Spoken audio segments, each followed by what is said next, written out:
Pemirsa Metro Pagi Prime Time, kami lanjutkan dengan informasi Kejaksaan Agung menetapkan 9 orang tersangka baru dalam kasus tindak pidana korupsi tata kelola minyak mentah PT Pertamina pada Kamis malam. Bayangkan, seseorang yang tidak berpendidikan tinggi, tidak paham tugas publik, tapi menduduki jabatan strategis, menteri, gubernur, wali kota. Apa dampaknya bagi publik, ibu rumah tangga, pelajar, sampai dengan UMKM? Dalam video ini, kita kumpas dampak nyata ketika yang tak layak memimpin kita. Dalam teori kepemimpinan dan administrasi publik, ada konsep incompetent leadership dan toxic leadership. Menurut Harvard Business Review, tipe paling umum adalah absentee leader. Mereka mendapatkan jabatan, tapi tidak terlibat secara bermakna dengan timnya. Toxic leaders didefinisikan sebagai pemimpin yang malah meninggalkan organisasi dalam kondisi lebih buruk karena perilaku buruk seperti korupsi, diskriminasi, dan ketiadaan empati. Studi di Victoria University menyoroti keterbatasan kapasitas di sektor publik. Kepemimpinan mediocre menyebabkan layanan publik gagal dipenuhi dan menurunkan motivasi staf.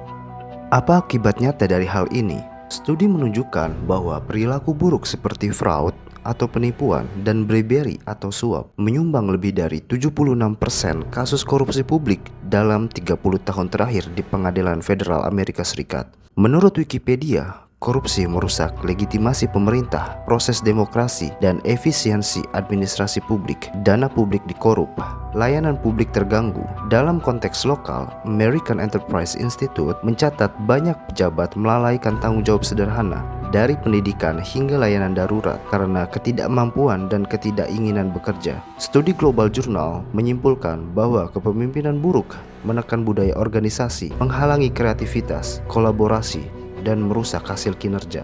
Mari lihat beberapa kasus nyata di sebuah negara bernama Wakanda yang mungkin membuat kamu miris dan geleng-geleng kepala. Setidaknya ada 3 kasus besar yang terjadi di negara Wakanda. Yang pertama, kasus korupsi PT Timah periode 2015 sampai dengan 2022. Kasus ini melibatkan dugaan tindakan pidana korupsi dalam tata niaga komoditas timah di wilayah izin usaha pertambangan PT Timah Tbk. Kerugian negara dalam kasus ini diperkirakan mencapai 300 triliun. Angka ini mencakup tidak hanya kerugian finansial langsung, tetapi juga kerugian ekologis, ekonomi lingkungan, dan biaya pemulihan akibat aktivitas pertambangan ilegal. Beberapa nama besar, termasuk pengusaha Harvey Moise, terseret dalam kasus ini. Yang kedua, kasus korupsi pengelolaan minyak mentah dan produk kilang di PT Pertamina periode 2018-2023. Kasus korupsi ini diperkirakan menyebabkan kerugian negara yang fantastis dengan estimasi awal mencapai 193,7 triliun dan beberapa sumber menyebutkan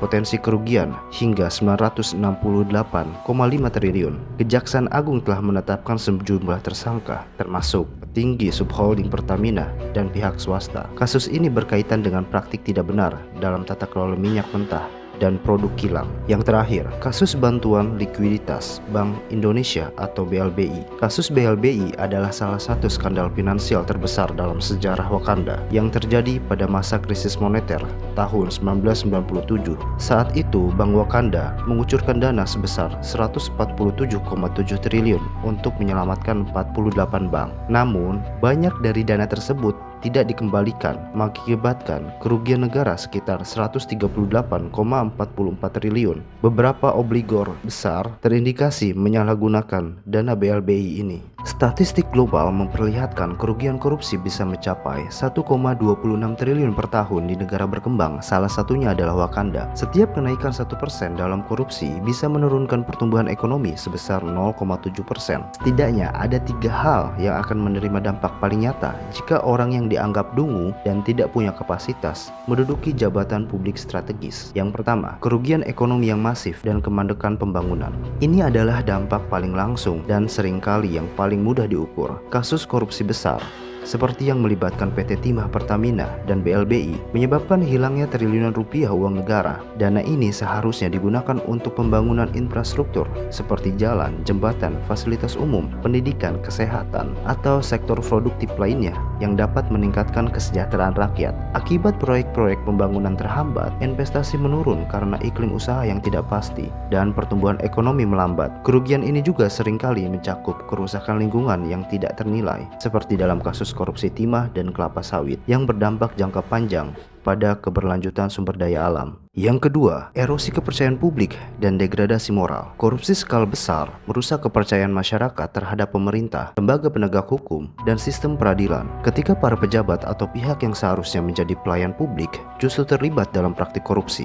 Hal ini menimbulkan rasa frustasi, sinisme, dan ketidakadilan di kalangan masyarakat. Kepercayaan yang terkikis ini dapat menyebabkan apatisme politik, menurunnya partisipasi warga dalam proses demokrasi, dan bahkan memicu gejolak sosial. Selain itu, korupsi yang meluas dapat mengikis nilai-nilai moral dan etika dalam masyarakat, di mana kejujuran dan integritas dianggap kurang dihargai dibandingkan dengan kekuasaan dan keuntungan pribadi. Yang ketiga, memperlebar kesenjangan sosial dan ketidakadilan. Dana hasil korupsi yang seharusnya menjadi milik publik seringkali berakhir di tangan segelintir individu atau kelompok. Hal ini secara langsung memperkaya pihak-pihak yang korup dan memperparah kesenjangan antara si kaya dan si miskin. Sumber daya yang terbatas justru dinikmati oleh segelintir orang, sementara mayoritas masyarakat tidak mendapatkan hak-hak dasar atau kesempatan yang adil. Korupsi juga menciptakan sistem jalur belakang atau orang dalam yang merugikan mereka yang jujur dan berkompeten, sehingga menghambat meritokrasi dan menciptakan ketidakadilan struktural di berbagai sektor, mulai dari pelayanan publik hingga kesempatan berusaha.